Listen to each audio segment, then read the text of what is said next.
Hello students! Welcome back to our grammar class. Today we are going to explore and understand the topic of verbs.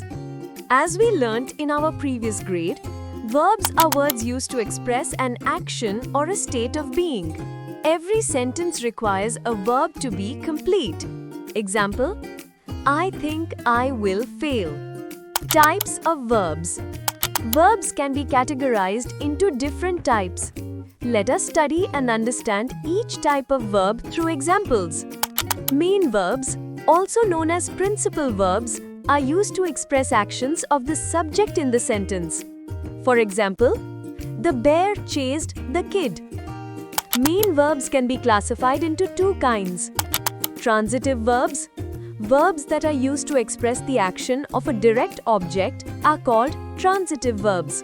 For example, my brother ate the pie. Transitive verbs are further divided into two kinds. Monotransitive verbs, verbs that express only one object. Ditransitive verbs, verbs that express a direct object and an indirect object.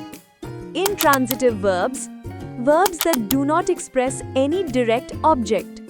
Some sentences require verb complement, which is the additional information following the verb to strengthen its meaning. However, a subject complement links back to the subject of the sentence.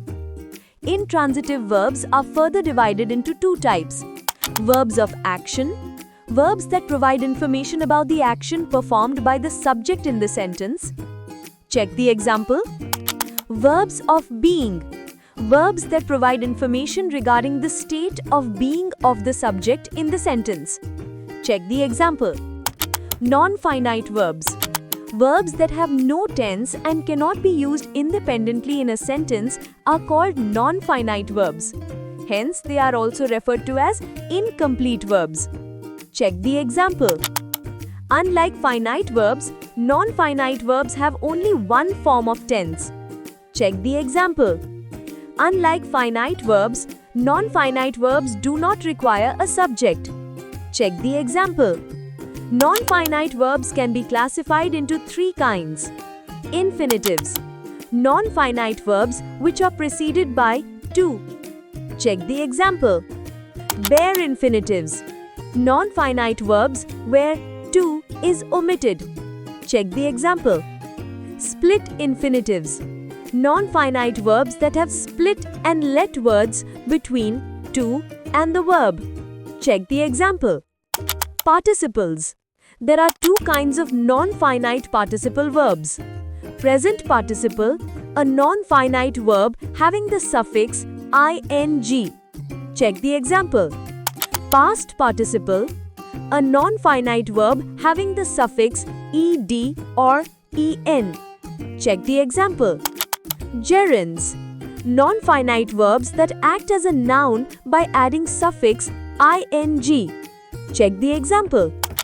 Linking verbs, verbs that act as a linkage between the subject complement and the subject in a sentence are called linking verbs. Check the example. Linking verbs can either be transitive verbs, when the linking verb is referring to the direct object. Check the example. Intransitive verbs, when the linking verb is referring to no direct object. Check the example. Auxiliary verbs, verbs that are used to support the main verb used in the sentence are called auxiliary verbs. Check the example. Auxiliary verbs are categorized into two kinds. Modal verbs, verbs that are used to express possibility or necessity of the action in the sentence. Modal verbs are could, must, will, may, shall, etc. Check the example. Non-modal verbs, verbs that are forms of have and be. Check the example. Causative verbs, verbs that are used to indicate the cause of an action in the sentence are causative verbs. Verbs such as let, make, have, get, allow, cause, etc. come under causative verbs. Check the example. To form a causative verb in a sentence, we can use the structure below. Subject, causative verb, object, main verb, predicate. Check the example. Forms of verbs. Verbs can be categorized into two forms. Regular verbs, verbs that form past and past participle by adding suffix ed or t. Check the example. Irregular verbs, verbs that form past and past participle by adding suffix other than ed or t. Check the example. Check the given table for understanding the irregular verbs through some examples. Practice time. Pause and answer the following questions. Check the answers. Great job, students! You've now learnt about verbs in detail. Keep revising and your English skills will get stronger every day. See you in the next class.